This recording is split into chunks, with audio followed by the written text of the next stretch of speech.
questions. One of my question is, for an upcoming president, what is your main focus of the people in Djibouti?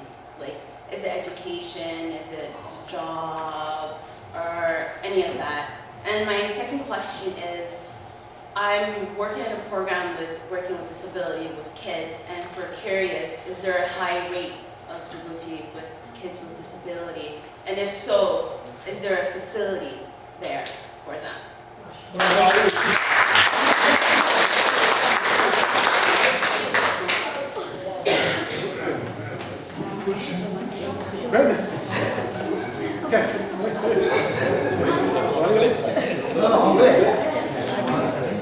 Can I answer in Somali? Yeah, go ahead. Okay. I'll try.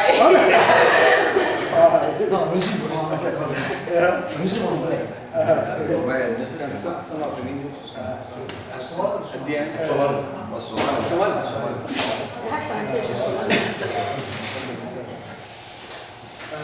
Horta dadka reer Djibouti imika saddex ayaa dhibaatada weyn haysata.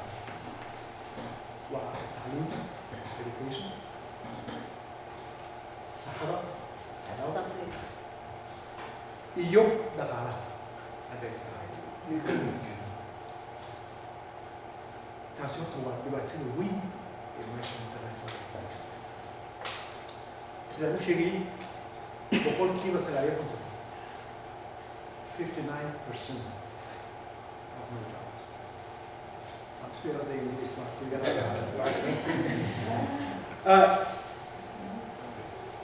dadka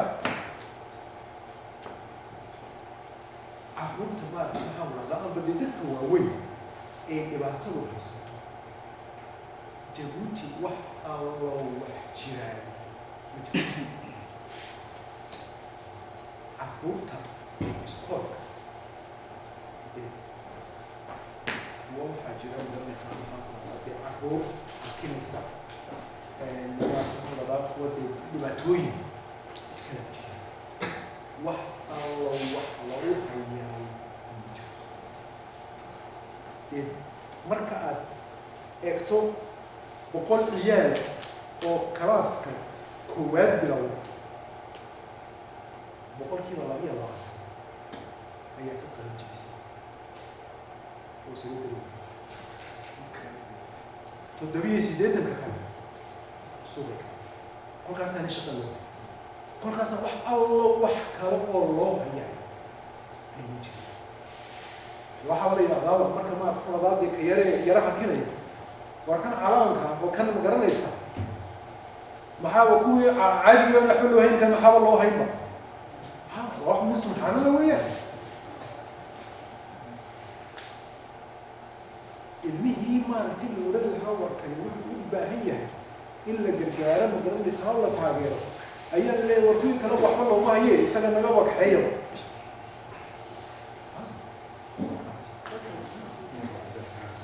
I want to add another aspect of the issue.